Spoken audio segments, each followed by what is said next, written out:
What's going on, guys? Welcome to the week before Halloween. My name is Kevin Griffith, and this is the Holler Barbecue. So today we're talking tri-tip, but I want to do a little bit of an experiment just to see if we can make that awesome cut of meat just a little bit better. What we're going to do is basically dry brine it. We're going to cover it in salt, let it sit for a few hours, and see if we can get that meat a little bit more tender. So sit right there, and let's get to going.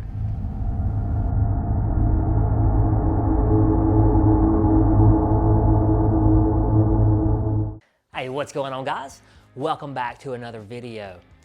So today, I got a tri-tip that I want to do a little bit of an experiment on. I didn't know if I was going to have time to shoot a video this week, but I had a tri-tip that needs cooking, and I was like, hey, let's just bring everyone along, and I want to try something. So let me bring you in closer, and let's show you what we got. Okay, so what I have here is a beautiful choice graded tri-tip.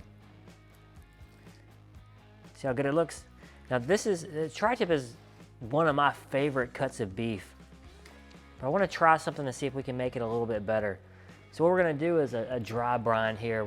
Basically, we're going to soak it in salt for a few hours to see if we can basically start breaking the meat down so it'll be a little bit more tender than what it already is. Now, I've cooked many tri-tips, so I just want to see if this is actually worth doing. So all we're going to do is basically just cover this whole thing in salt on both sides, and then it'll sit in the refrigerator for a couple hours, maybe 3.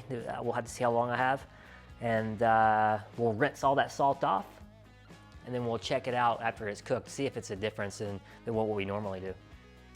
Now you're going to want a good sea salt to do this with. You're not going to want to use table salt. I guess you can, but you might need to cut it down a little bit. But we got this for Christmas last year. Someone gave us basically some herb sea salt. I'm not even sure what all herbs are in it, but I think this was meant for a prime rib. And we're not gonna be using the herbs because it's gonna get washed off anyway. But I needed to go ahead and use it because it is from last year when we haven't even touched it yet. So what we're gonna do is we're gonna just dump this salt basically all over this thing. Just so it's, if someone saw this, they would think you're crazy. What this is going to start doing, it's going to start pulling moisture out of this meat, and it will force it back in. It's the way I'm going to be cooking my turkey this year too. Dry brine. If you haven't tried it, it comes out really good. I'm just going to go ahead and get both sides of this. Basically where it looks like way too much salt that you would never cook with. But like I said, we're going to rinse this off as soon as it's been sitting in the refrigerator. All right, I'm gonna pop this in the refrigerator. You can see it's pretty salted down right now. Let me get all the sides. Pretty salted down. I'm gonna let this sit at least a minimum 2 hours, and then we'll get it cooking. We're gonna do on the PK today. I'm gonna do basically a reverse sear. And that's it. I'm going to get it in the refrigerator now, and we'll see you in about 2 hours. All right, guys, so let's go ahead and go over our setup for the PK, the way we're doing it.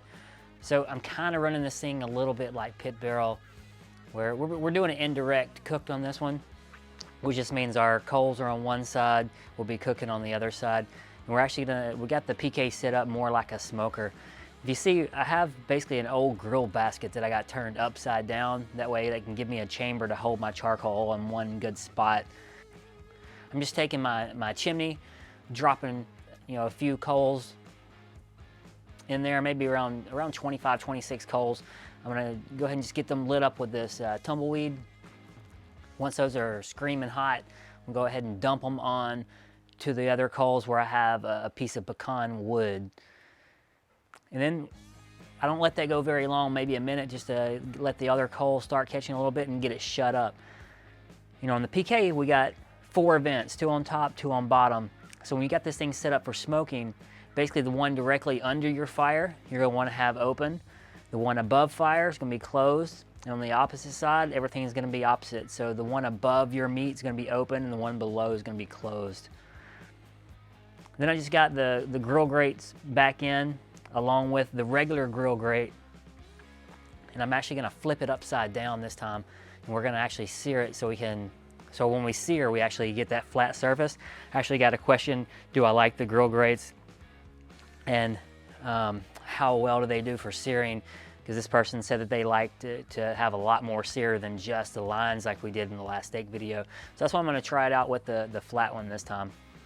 And as far as the steak goes, our tri-tip, it's been in the refrigerator with that salt for about 3 hours, a little bit over 3 hours. So I just went ahead and washed all that salt off, patted it dry, and all we're using for seasoning today is just some of that Montreal steak seasoning. This stuff goes excellent on steak, and since we've already been sitting in salt for a while, we're just gonna go ahead and do just this. And then for monitoring temperature today, we're gonna be using meter. I'm putting it in here, and this is the thickest portion I found on the beef. We're gonna go to about 128 to 130 degrees is where we're gonna run it at. And we're gonna pull it off the grill once it hits that, and then get those grill grates in there screaming hot and just finish off the sear. So this is my first time actually doing a smoke on this, so I'm not sure what the temperature is gonna be on this thing. So meter will tell us, you know, the temperature of our meat plus the temperature of the inside of the grill. And if we're running too hot, I'll just dial down, you know, some of the vents here. We got it opposite. We'll get it shut up, and I'll get the meter set up for 128 degrees, and we'll keep an eye on it. So stay tuned.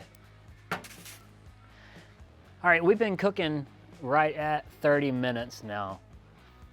And if you can see, we're sitting about 120 degrees on the tri-tip right now, so we got just a few more minutes before we get to our 129, 130-ish mark. I just wanted to show you, so we're sitting at like 290 degrees inside the PK. It's actually been doing super good. It jumped up to about 260, and it's just been slowly creeping up. Now, if this was a different type of cook, if we're gonna go lower, I'd start closing vents down. But because we're gonna sear this thing off, as it's climbing very slowly right now, so I'm just gonna let it continue its slow climb. I don't think we'll be above 300 before it even it's done. But right before we're done, I'm gonna start opening all the vents up because I wanna get the sucker screaming hot so we can get our sear on there. But so far, super impressed. You can hold a low temperature pretty good on this thing. All right, we just hit 129 degrees.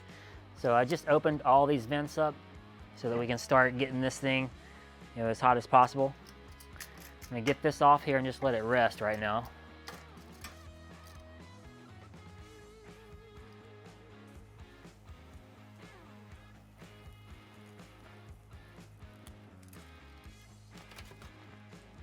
I'm gonna leave it open just so that fire gets good and hot so that we can sear it real nice on there.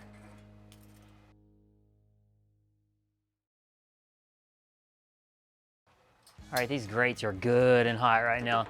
So let's go ahead and get this thing seared off and see how well these grill grates. Remember, I got these grill grates turned upside down right now just so we have this flat surface so we can get the whole thing real nice.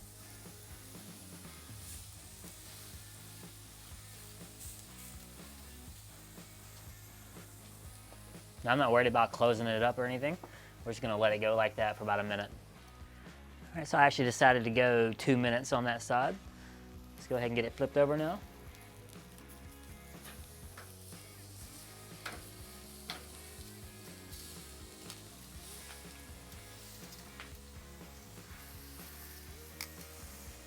Get it mashed down real good.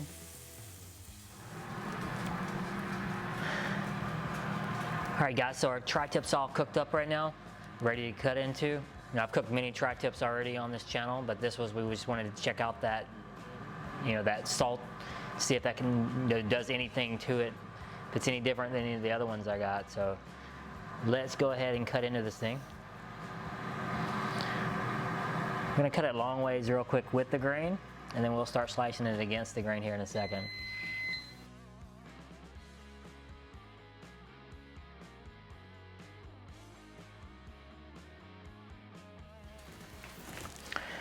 All right, right away, it's definitely really, really juicy.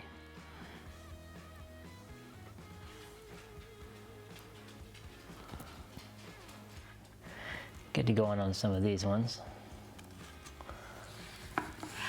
I like to cut tri-tip kind of thin.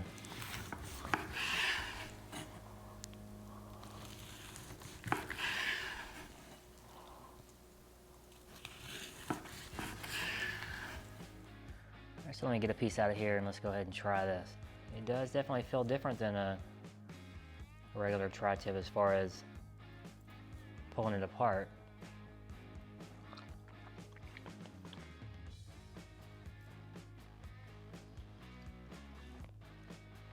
It's definitely not too salty or anything. It's actually really good. Oh yeah, I call this experiment a success. It's actually really good. I'll definitely cook it again this way. Super easy to do. Because all we did was, you know, dump that salt on there, let it sit for a few hours, wash it off, and then just basically smoke it, grill it your normal way. Really good. All right, guys, thanks for watching. And if you got any questions or comments, go ahead and put them below. Don't forget to hit that subscribe button. And always, holler back.